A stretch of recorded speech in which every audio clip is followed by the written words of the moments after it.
मंगोलों का इतिहास हजारों सालों से भी ज्यादा पुराना है। लगभग हजारों सालों से भी पहले मंगोल आबाद था। मंगोल साम्राज्य पर समय समय पर एक से एक शासकों ने इस साम्राज्य पर शासन किया और इस साम्राज्य को आगे बढ़ाया। मंगोलों का पहला राज्य हूण था, जिसे मुदनी शानियों द्वारा 209 ईसा पूर्व में खोजा गया था। ये वो समय था जब चीन में द ग्रेट वॉल, जो चीन की सबसे बड़ी दीवार थी, उसको बनाया जा रहा था। हूणों के विभिन्न उत्तरी खानाबदोश के आक्रमणों से बचने के लिए इस दीवार को बनाया गया था। हूण 4वीं शताब्दी में सबसे ताकतवर साम्राज्य था, जो कि दो भागों में बटा हुआ था। हूणों का एक हिस्सा पश्चिम में यूरोप में फैला था, जिसमें अतीला, जो कि हूणों का सबसे ताकतवर राजा था, और वो यूरोप में बसा हुआ था। 1206 में महान चंगेज खान, जिसे हम चंगेज खान के नाम से जानते हैं, उसने मंगोल साम्राज्य की स्थापना की, जो कि दुनिया के इतिहास का सबसे बड़ा साम्राज्य बना।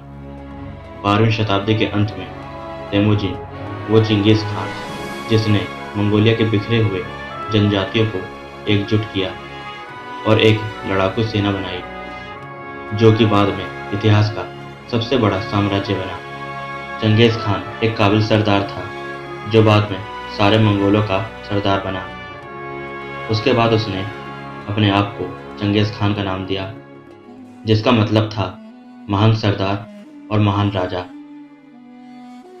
मंगोल साम्राज्य का क्षेत्र आज के चीन, रूस से आगे बढ़कर यूरोप, कोरिया और अरब प्रायद्वीप सहित पर्सिया तक फैला हुआ है। 1227 में चंगेज खान की मौत के बाद मंगोल साम्राज्य 4 भागों में बट गया था।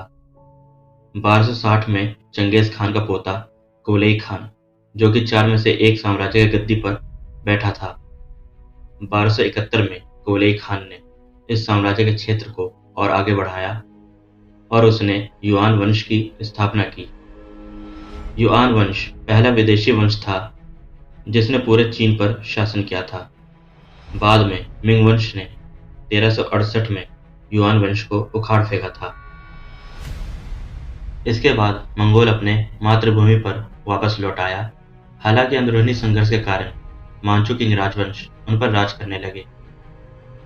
उन्होंने 1636 में मंगोल पर जीत हासिल की थी। इसके बाद मांचू किंग राजवंश ने 1692 से लेकर 1911 तक मंगोल को संभाला। इसका परिणाम यह था कि मंगोलिया स्वतंत्रता के लिए राष्ट्रीय आंदोलन तक पहुंच चुका था। 1911 में मंगोल राजशाही का फिर से स्थापना किया गया। इसके बाद मंगोलिया रूस के शासन में आ गई। 1939 में मंगोल और रूस ने मिलकर जापानियों से पूर्वी मंगोलिया पर लड़ाई लड़ी। इसी बीच साम्यवादियों ने मंगोलिया में एक अधिनायकवादी शासन की शुरुआत की और उन्होंने धर्म पर बहुत अत्याचार किया। हालांकि 1990 में साम्यवाद का अंत हुआ, जब मंगोलिया में लोकतंत्र को लेकर प्रदर्शन हुए। इसके बाद मंगोलिया में चुनाव हुआ और कम्युनिस्टों ने चुनाव लड़ा। 1992 में मंगोलिया ने एक नया संविधान प्राप्त किया। इसके अलावा मंगोलिया एक बाजार अर्थव्यवस्था में बदल गया। मंगोलिया दुनिया का दूसरा सबसे बड़ा देश है, जिसका क्षेत्रफल 1.56 मिलियन किलोमीटर वर्ग है, जहां सिर्फ 30 लाख लोग ही रहते हैं। मंगोलिया दुनिया का सबसे कम घनी आबादी वाला देश है। मंगोलिया उत्तरी एशिया में स्थित है, जो उत्तर में रूस और दक्षिण में पूर्व और पश्चिम में रूस के द्वारा सीमाबद्ध है। जातीय मंगोलों की जनसंख्या लगभग 95% है, जिसमें कजाक 5% है। मंगोलिया में सबसे ज़्यादा बौद्ध धर्म को मानने वाले रहते हैं और कम संख्या में मुसलमान और ईसाई रहते हैं। 90% मंगोलिया के लोग मंगोलियाई भाषा बोलते हैं, जिसमें 10% मंगोलिया के लोग कोरियाई, जापानी, चीनी, जर्मन और बाकी पश्चिमी यूरोपीय भाषाएं भी बोलते हैं। तो दोस्तों, यह तो मंगोलिया का इतिहास, जिसके बारे में आज हमने इस वीडियो में बताया। तो ये वीडियो अगर आपको अच्छी लगी हो तो इस वीडियो को लाइक करें और ऐसे ही वीडियोस को देखने के लिए मेरे चैनल को सब्सक्राइब भी करें। तो मिलते हैं आपसे अगले वीडियो में।